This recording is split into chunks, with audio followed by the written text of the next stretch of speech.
Welcome into the HawgBeat half hour hoops edition. My name is Daniel Fair. I am the managing editor here at HawgBeat.com. I am joined, as always, by my co-host and my friend Jackson Collier, HawgBeat basketball analyst. And we are here to talk some Arkansas basketball. The Hogs get started with exhibition play on tomorrow, or I guess today when you're reading this, listening to this, Friday against Cincinnati. Tip-off is at 7 p.m., and we are here to kind of preview the entire season.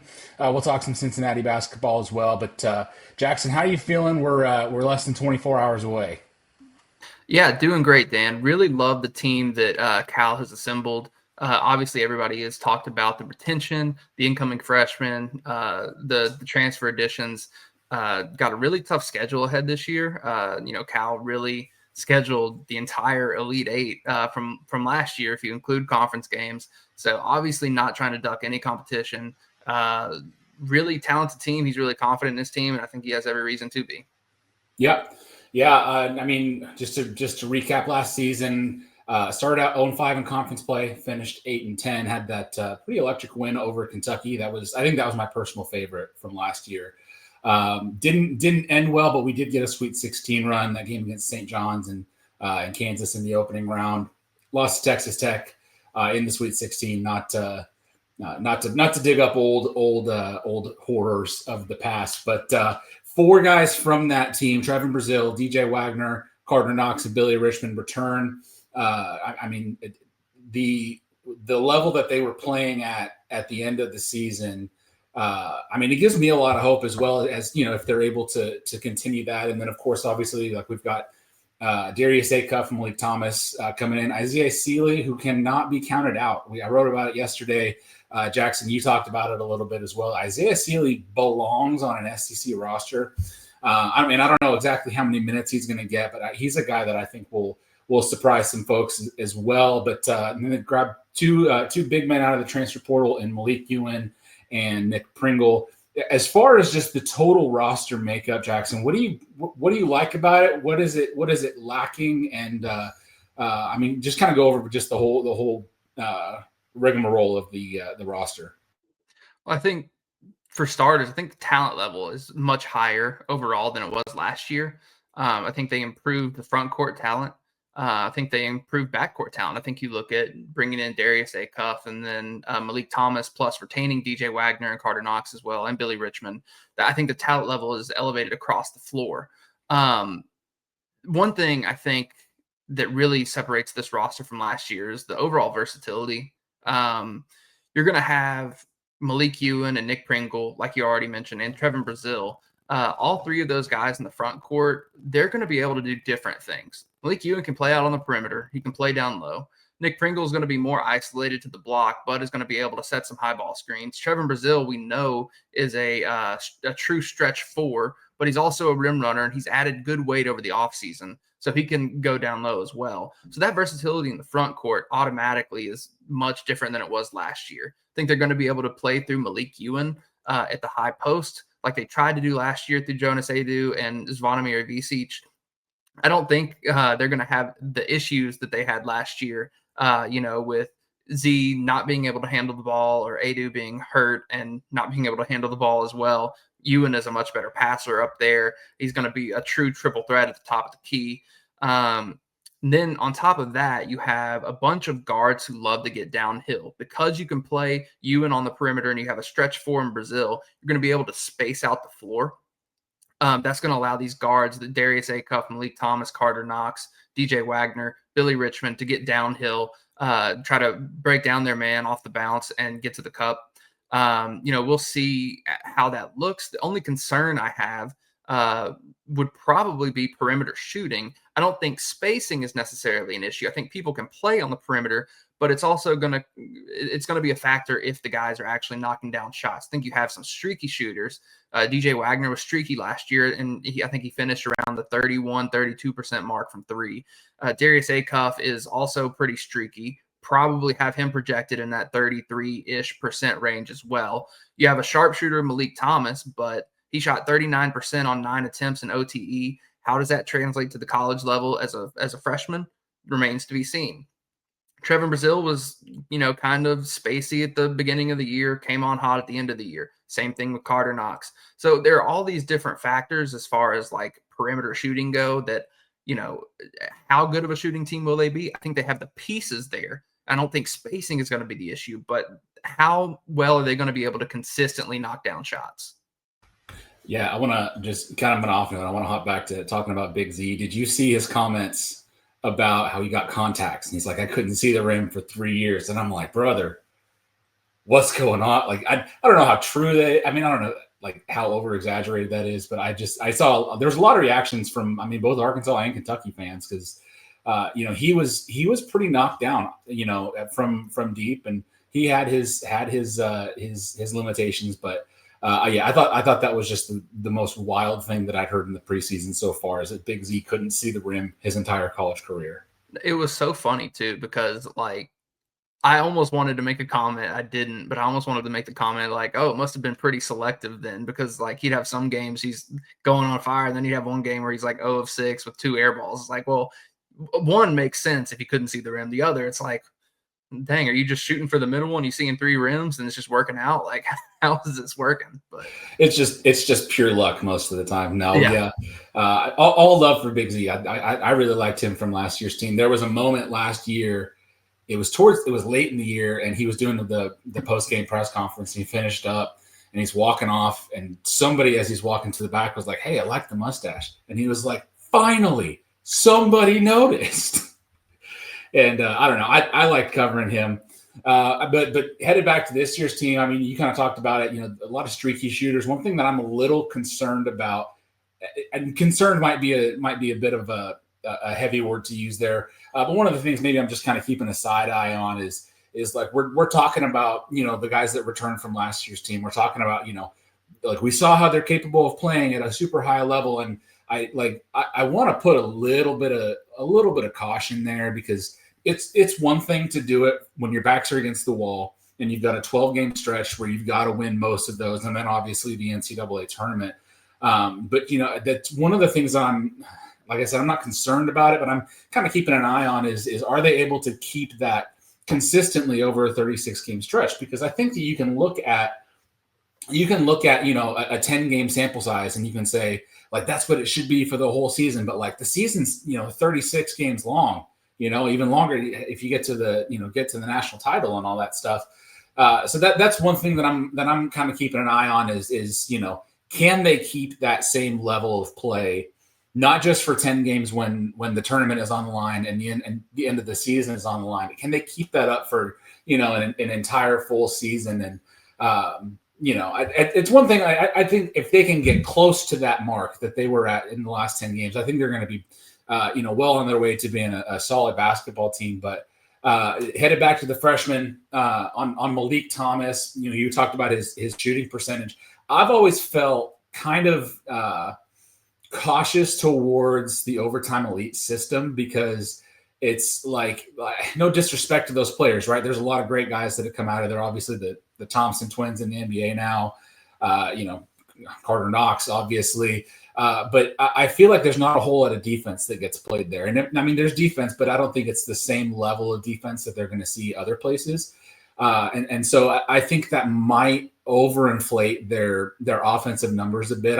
Carter Knox was like one of the offensive MVPs of the overtime elite system in his senior year. And I think Malik is probably further along development wise than Carter was his senior year, but it's still one of those things. Like if it does start out slow for Malik, it's okay. But I feel like he's got a lot of confidence that he'll get up to speed. And I think that he'll be a pretty solid contributor here this season.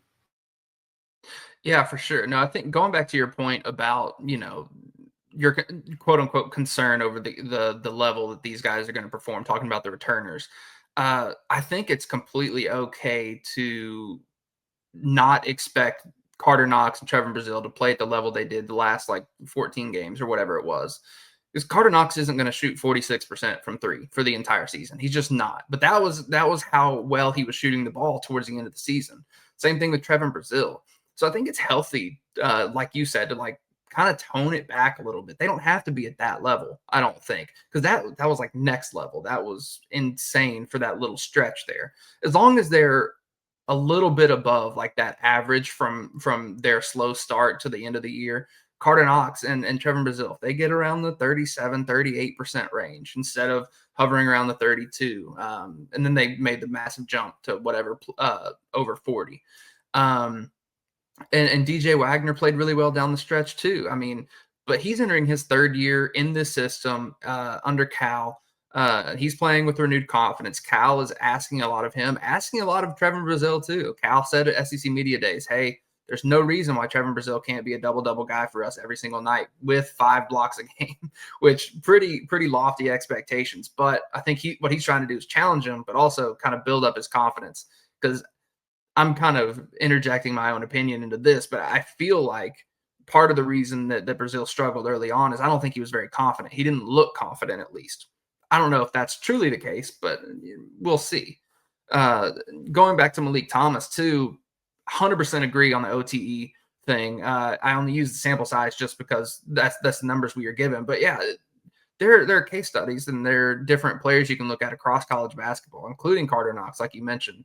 Slow start last year, ended up coming on at the end of the year. I do agree with your point. I think Malik Thomas is further along. I think Malik Thomas is more polished offensively. I think he's a better shooter than Carter Knox, just from a form standpoint, just from a pure shooting standpoint. So, we'll see if Malik has like that same sort of adjustment period, or if it's going to be lesser than, or if he comes in guns a-blazing and is all good. Yeah, he does not lack for confidence. I'll tell you that much. He's firecracker. I like him. Heading back to the returners, there's 5. Jaden Carletwa is also back from last year's team. But as far as the 4 that played significant minutes last year, who would you say is the most improved, or that you expect to be the most improved returner this year? That's tough because, I think they're each improved in different ways. I think for looking at like a whole season worth of production, I think Trevor Brazile will have a better full season of production this year than he did last year. And I think in that sense, he's going to have the most drastic improvement as far as like consistency and averages and all that sort of stuff. But if we're talking about strictly talent and improving skill and all that sort of stuff, I think it's Carter Knox. That's fair. Yeah. I'm gonna throw a wild card out there. I'm gonna say Billy Richmond, most improved. I feel like his athleticism was never questioned, right? Like he came in and I mean he's moving 1,000,000 miles an hour while his mind is moving 1,000 miles an hour. Felt like he got ahead of himself a whole lot, but the athleticism is there, and I think after a year in the system, a year and a half, however long it's been, I think as long as the game slows down for him, I think he's going to be an absolute force this season. Yeah, he really needs the game to slow down for him. That was exactly what I was going to say. He was 100 miles a minute and played with insane effort. That you can never take away Billy Richmond's effort. He was all gas, no brakes, every single play.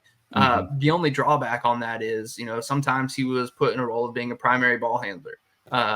You got to know how to change speed, play change of pace, slow the game down a little bit. And he kind of only had one speed. And for spurts, that's more than fine. But towards the end of the year, when he was having to play extended minutes, when they only had 6 healthy players, it kind of becomes an issue. And we saw that with some of the turnovers and all that. But, he kind of tried to make up for it and did make up for it on the defensive end and on the glass and just overall effort. Yeah. The effort is also not in question there with Billy Richmond.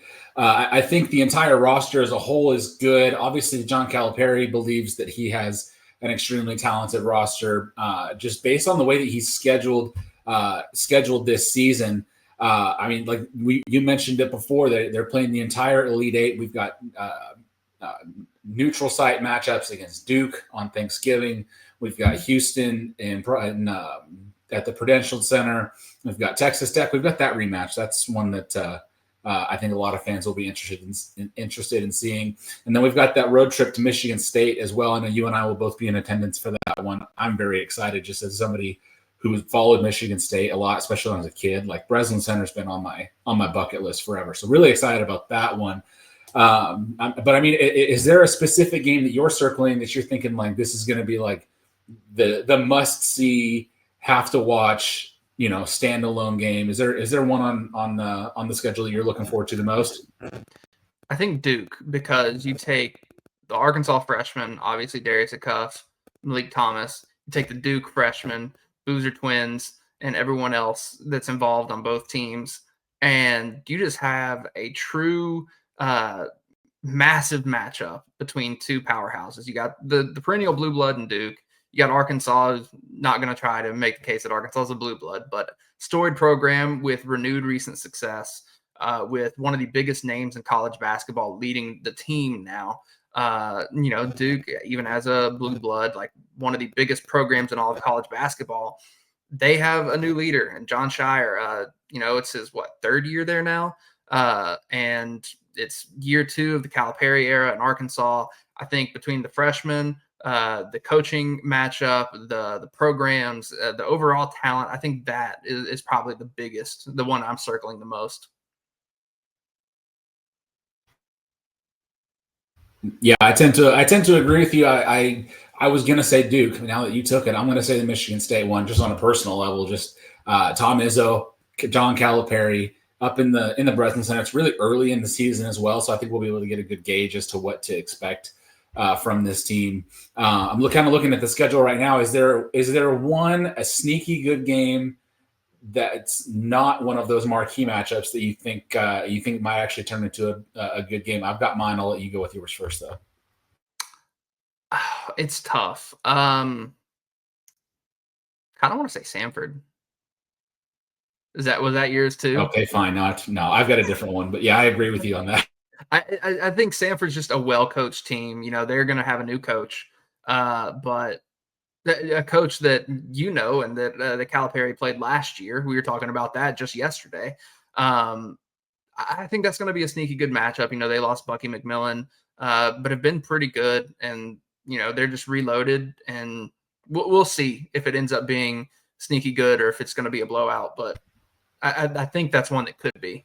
Yeah, I agree. Lenny Acuff he's one of the best, and John Calipari said it last year before the season started at SEC Media Day, and Buzz Williams echoed him in the same day. I said Lenny Acuff is one of the best coaches in the country. So, as far as like coaching changes, obviously Samford, like we said, lost Bucky Ball to Texas A&M. I feel like they upgraded personally, and that's not a slight to Bucky in the least, but I just think very highly of Lenny Acuff. Lipscomb did some damage against Arkansas last year, and so I mean, obviously Arkansas came out with the win, but it was a little touch and go there for a minute with Lipscomb. I'm going to go ahead and say Queens on December 16th. Now I did sit down with Grant Leonard, the Queens head coach, over the summer after the game got announced, just to get his thoughts on the matchup. But I think it's a sneaky good game because it's right before that Houston matchup. So, and it's right after the Texas Tech game. It's also Queens. For those people who don't know, it's not in Queens, New York. It's in Charlotte, North Carolina. They're in their first year of tournament eligibility. So they're one of those teams that I think will be trying to push for an ASUN title and try to sneak their way into the tournament. Got a lot of respect for that program. But they were preseason pick number 1 in the ASUN. So, really good program. And like I said, it's sandwiched right between two marquee matchups. So that's one that I'm kind of keeping an eye on. I'm excited about that one. I've kind of followed the Queens program for the past couple of years too. So I've got some personal investment in there. I see you retweeting their stuff and commenting on their stuff on Twitter. So I figured it was going to be. Fan of them. I know you're a fan of Lenny Acuff, and I know you're a fan of Queens. So I figured it was going to be Samford or Queens for you. Yeah, well, I appreciate you taking the lesser there, or not lesser, but the other option. Heading into a new segment that we're calling Over Under. We kind of talked about this a little bit beforehand, but we're going to take a look at last season's per game stats and kind of predict whether we think they're going to go over or whether they're going to go under. This could get clip farmed into eternity if we're not careful. So just keep that in mind. Later on in the season, this might be. But we love clip farms. Well, yeah, that's true. There is no such thing as bad press unless you are Chauncey Billups. Sorry, that situation is just so crazy, and I can't prove it, but I think that there's a college head coach that is somehow involved in there. I'm not going to drop any. I don't have any information. I just have. Don't say that. Don't say that. I'm not going to say that. We're going to leave that alone. Anyways, let's. You kind of picked out 3-point percentage. Do you think they're going over or under? So they shot 32.7% from three last year. It was 249th in the country based on Sports Reference. I have it pulled up right now. I'm going to go with over. I think they're going to be around the 34-ish% range. I don't necessarily think they're going to be so drastically improved or worlds better improved, but I think 34% is at least respectable, and I think it's going to be a lot better than the 32.7.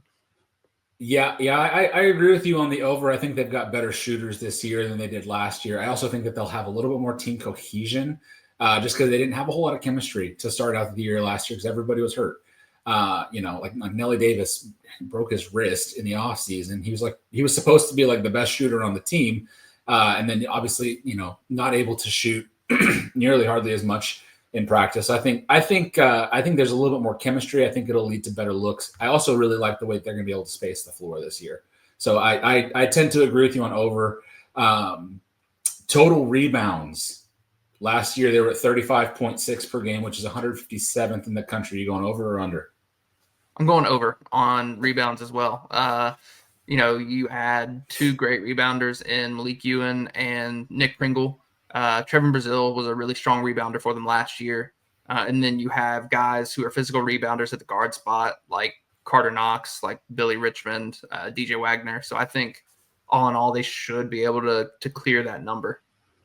Yeah, I'll go ahead and agree with you on that one. I think that they've got a lot more bigs. I think last year not having Jonas Adu for a good portion of the season hurt those rebounding numbers as well. I think if they had Adu, they would have been one of the top 75-ish rebounding teams in the country probably because there were so many games where they had to play Z isolated at the 5 and against Texas Tech when Adu was in foul trouble. I think it was Z on the floor and gave up like 8 offensive rebounds in a row in one possession.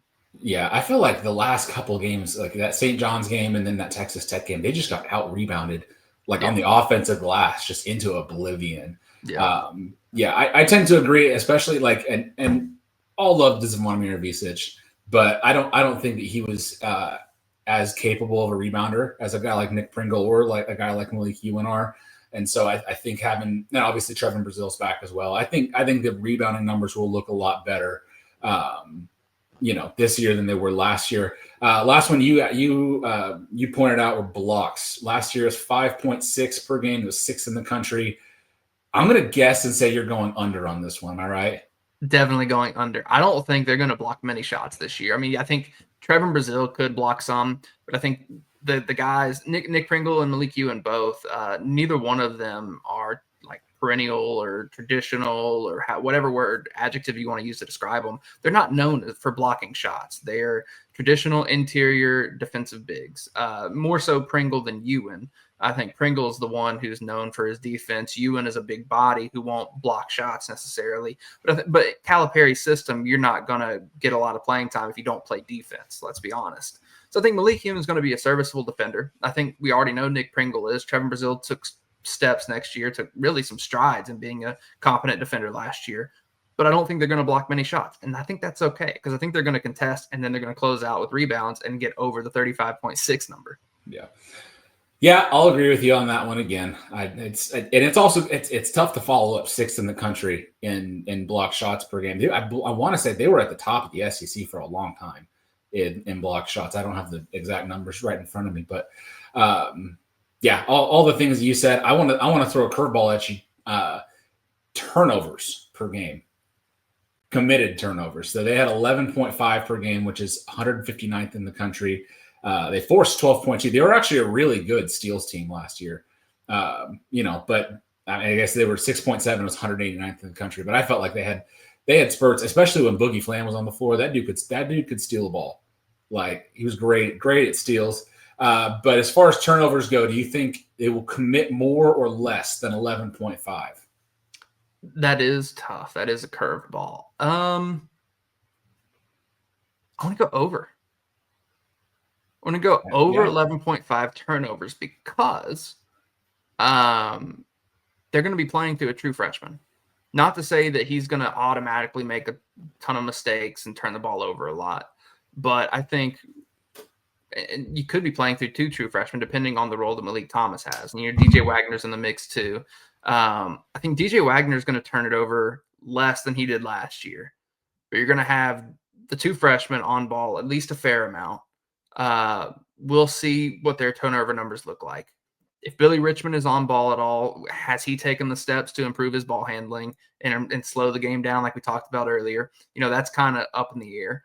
And then anybody else who's handling the ball, Carter Knox, has he taken a step forward to be a true primary ball handler? Is he still more of a secondary or whatever wing kind of guy who can get downhill off a catch? We'll see. But I think those kind of factors, I'm going to be bold and say over 11.5. Not necessarily with full confidence, but I'm just gonna say it's a possibility. I will divert from you on this one. I'm gonna say under 11. Hold on a second, because 11.5 is not a terrible number as far as turnovers go. I mean, it's middle. It's a little bit ahead of like middle of the pack nationally. Yeah, I think I'll say under, but I'm only going to say it based on vibes. I think the team. I think having, like we talked about, better cohesion. I think that they're going to be a lot more gelled throughout the season than they were last year, and so I think that will lead to better offensive sets. I think it's going to lead to better spacing. I think it'll probably lead to less turnovers. I'm interested to see how they manage with DJ Wagner and Darius Acuff. Obviously, that's a whole different topic of conversation. But DJ Wagner, I feel like played his best ball when he was running the point, and then Darius Acuff also very ball dominant point guard. So I'm interested to see how that shakes out. But DJ, when he manned the point, he was a little turnover prone.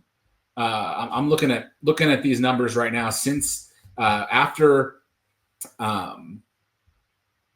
Boogie went down with that injury, he had at least 3 turnovers in like 60% of the games that they played in. That's not an official number. I'm not gonna pretend to count. I'm a journalist. I'm not a mathematician. But he was pretty turnover prone. So I'm interested to see kind of that dynamic and if he can do better about taking care of the ball. But I'll be optimistic here and I'll say under. No, I like your optimism. I think there's probably a good chance it's under, and I would probably say more likely than not it's under. But I'm gonna go over just for the sake of going over, for the sake of a freshman backcourt. That's fair. We can argue about it later. I'm going to dunk on you if they end up having less than 11.5 turnovers a game. That's fine. You can clip it. We are begging to be clip farmed here. No, so that's kind of where we're at. Hogs play 2 exhibition games on one tomorrow and then one on Monday. They're at home against Cincinnati tomorrow. They hit the road in the St. Jude Tip-Off Classic presented by Bad Boy Mowers. That's not a sponsorship for us, but that's just the name of it. But at the FedEx Forum in Memphis, as far as what are you watching for? We'll just go straight to this Friday one. I don't think we're going to do a pod between now and then, so we'll start with the Cincinnati. What are you looking for out of the Hogs against Cincinnati? They had a pretty tough, pretty hard fought win last week. The Bearcats did, beating number 7 Michigan. Your employer, actually. Yeah, anyways. No, they took on the Fighting Wolverines. But yeah, no, I think Arkansas, what I'm looking for the most is, what does the cohesion look like? Is the chemistry really that much better? We've talked about it. You've mentioned it. I think it should be, but I need to see it as well. What does the chemistry look like? How does the offense flow? How does the communication look? Are people talking? Like all those sorts of things that aren't necessarily directly related to basketball, like in terms of the offensive sets or how they're shooting the ball or whatever. But on top of that, I need to see, what do the transfers look like? Are Malik Ewan and Nick Pringle comfortable in their roles here? Because they're not going to play the exact same roles they played at Florida State and South Carolina. Have they, accepted their roles at Arkansas? And are they thriving in those? Probably a little early to tell just in one exhibition, but something else to look for. And then also, how ready are these freshmen? Are they going to be able to compete against college level competition immediately, or are they going to struggle a little bit? I think all those three things you can look at and kind of start to see if this team is going to be as good as it is expected to be. Yeah, and that was kind of the freshmen are kind of what I was going to be paying attention to the closest is like, obviously it's an exhibition matchup. In the grand scheme of things, it doesn't mean anything. We know that just from the last 2 years at Arkansas. We had Purdue the 1 year Arkansas went 16-17 in Muss's last year.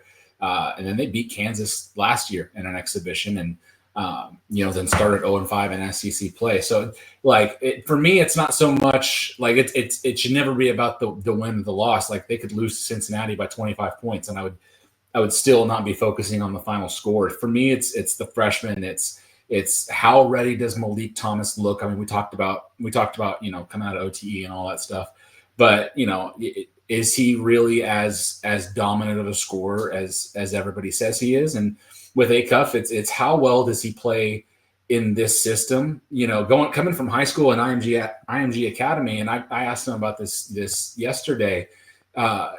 He was very often he was the best player on the floor at all times, or at least at most times. And now he's coming into a situation where everybody is just as good, has a lot more college experience. How well does he play in the system that they're in now?